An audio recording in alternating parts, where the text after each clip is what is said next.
Hello everyone, and welcome to another video. In this month's video, we're looking at Valve's own dock for the Steam Deck, the Steam Dock.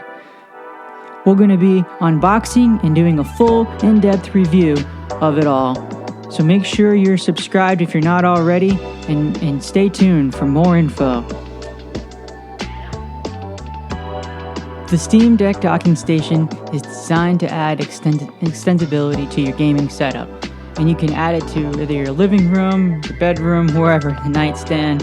And its USB-C connector is exactly the right length, molded to the rubber seat to ensure there's no scratching.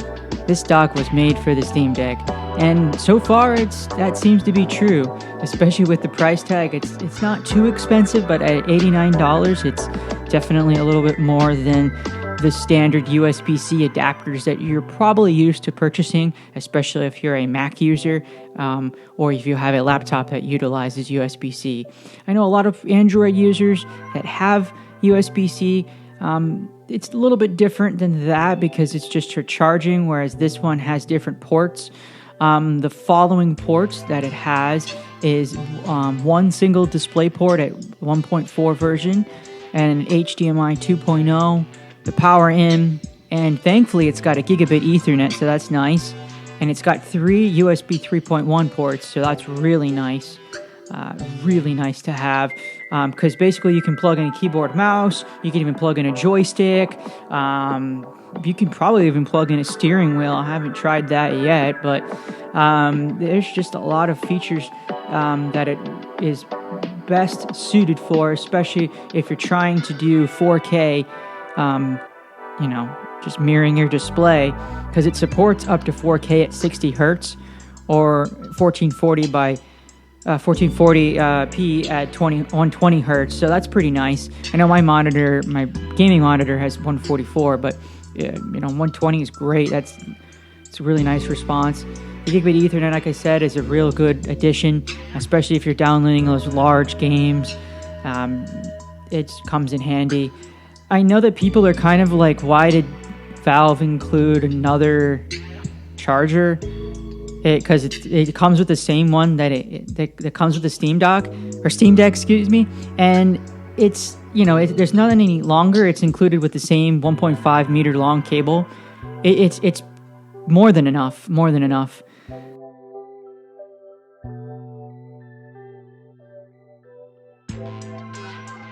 I'm actually happy that they included it with it, because it's nice to have one with your Steam Deck and then one with your dock. So if you actually do carry it with you, the Steam Deck, you can just bring the extra charger with you as intended. So I think that was a good idea.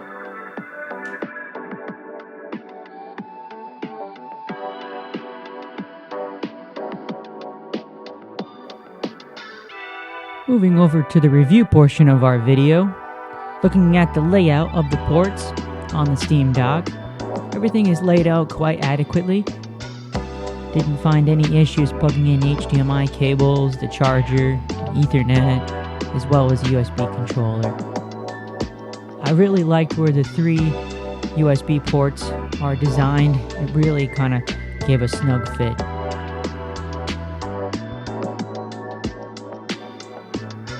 Moving over now to the actual dock itself, the Steam Deck does not fall over. I can attest to that. It actually holds it in pretty snug.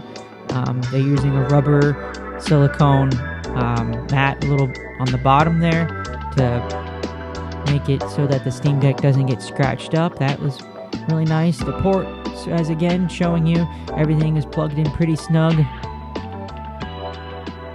Not much to it. It's pretty close to each other, but again, it works. It just works. I can't complain, other than maybe I probably would have rather have had 2 HDMI ports, but they decided to have a display port in order to support 4K at certain hertz. Overall, this is what the Steam Deck looks like docked. It looks pretty cool.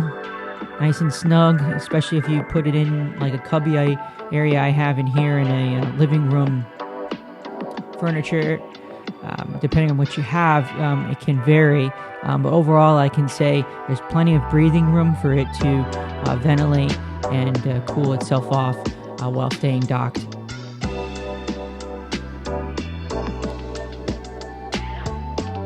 It's quite easy to get started. You just pretty much plug in the little USB-C cable and you're off to the races. Once you get it connected up to your TV, it pretty much is the full Steam OS, Steam docked mode. And you can go through and basically do everything that you see normally on your Steam Deck. Basically a mirrored mode. It's awesome. I really love, I'm just going to say everyone's falling in love with the Steam OS interface. I myself have as well. It really lends itself really well actually to full TVs and monitors. Being able to navigate through the Steam store is quite easy. Using a controller works just as you would normally used to. And using the right stick to scroll up and down and the left stick to move as a mouse. Works pretty great on the Steam store overall. Showing you some gameplay. Graphics is fantastic. Of course, a little bit of frame rate reduction naturally with the resolution, but overall, I do not hear the Steam Deck's fans whirling away. It's pretty quite easy to just almost not even realize that you're using a Steam Deck and pretending that you're using a console. And that's what this Steam Dock really brings full circle here with the Steam Deck. It brings it almost like a console-like experience. It's just wonderful. I really enjoy it, and I think that's one of the biggest pros about having the Steam Dock for your Steam Deck. Overall, it's just a great item to have. The performance of everything is what you would expect.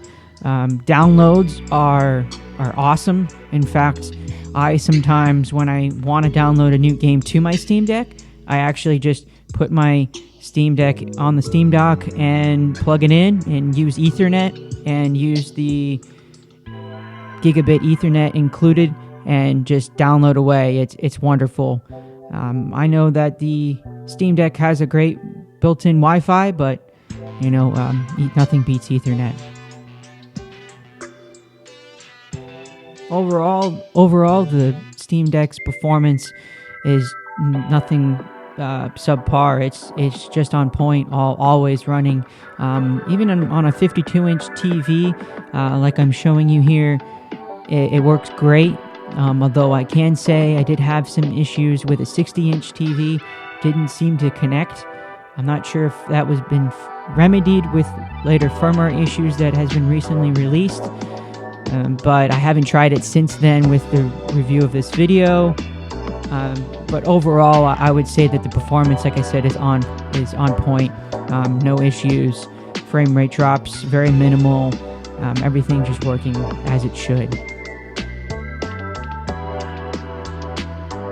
Overall, I tried several games, and all of them worked great. Most of them were considered verified or playable. I did try one that was considered unplayable, and that worked pretty good, Sniper Elite 5.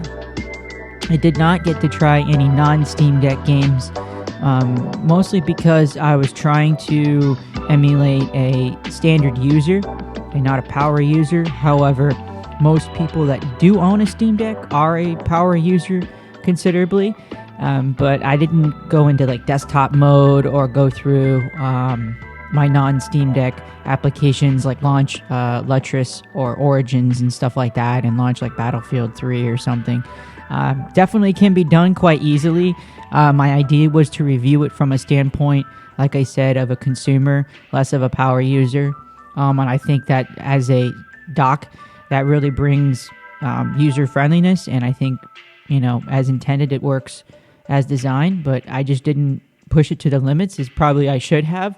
And I probably will be making another video on using non-Steam games with the Steam Dock.